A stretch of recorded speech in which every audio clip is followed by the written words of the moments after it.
आज 20 फरवरी 2025 को भारतीय शेयर बाजार में मिश्रित रुझान देखने को मिला।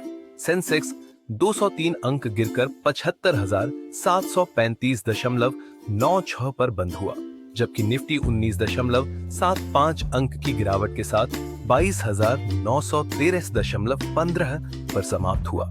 इसके विपरीत मिड कैप और स्मॉल कैप इंडेक्स में सकारात्मक प्रदर्शन देखा गया। निफ्टी मिड कैप 100 इंडेक्स 636.55 अंक 1.6.1.2 बढ़कर 51,383.8 पर बंद हुआ और निफ्टी स्मॉल कैप 100 इंडेक्स 221.80 अंक 1.43% की वृद्धि के साथ 15,747.700 पर बंद हुआ।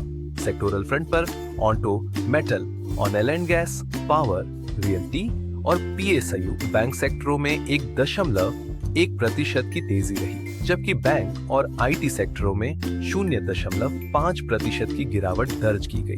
निफ्टी के टॉप गेनर्स में Shriram Finance, NTPC, Adani Ports, Mahindra and Mahindra और भारत इलेक्ट्रॉनिक्स शामिल रहे, जबकि टॉप लूजर्स में HDFC Bank, Maruti Suzuki, Tech Mahindra, HCL Technologies और टाटा कंज्यूमर प्रमुख रहे।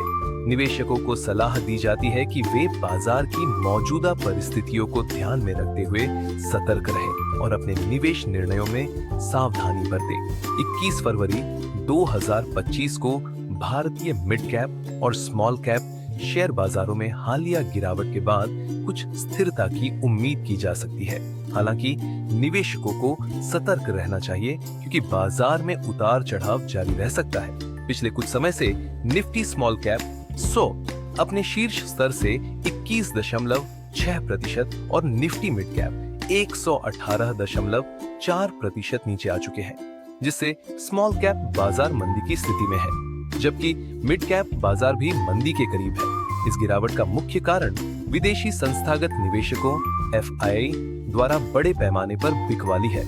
अक्टूबर 2024 से एफआईआई ने लगभग 2 लाख करोड़ रुपए के शेयर बेचे हैं, जिससे सेंसेक्स में 10%, बीएसई मिड कैप में 19% और बीएसई स्मॉल कैप में 21% की गिरावट दर्ज की गई है। बाजार विशेषज्ञों का मानना है कि निवेशकों को अपने पोर्टफोलियो में संतुलन बनाए रखना चाहिए और दीर्घकालिक दृष्टिकोण अपनाना चाहिए। हालांकि स्मॉल कैप म्यूचुअल फंड्स ने 2024 में औसतन 26.33% रिटर्न दिया है, लेकिन उच्च अस्थिरता के कारण इन्हें केवल उच्च जोखिम सहनशीलता वाले निवेशकों के लिए ही सुझाया जाता है। निवेशकों को सलाह दी जाती है कि वे बाजार की मौजूदा परिस्थितियों को ध्यान में रखते हुए अपने निवेश निर्णयों में सावधानी बरतें और अपने वित्तीय सलाहकार से परामर्श करें।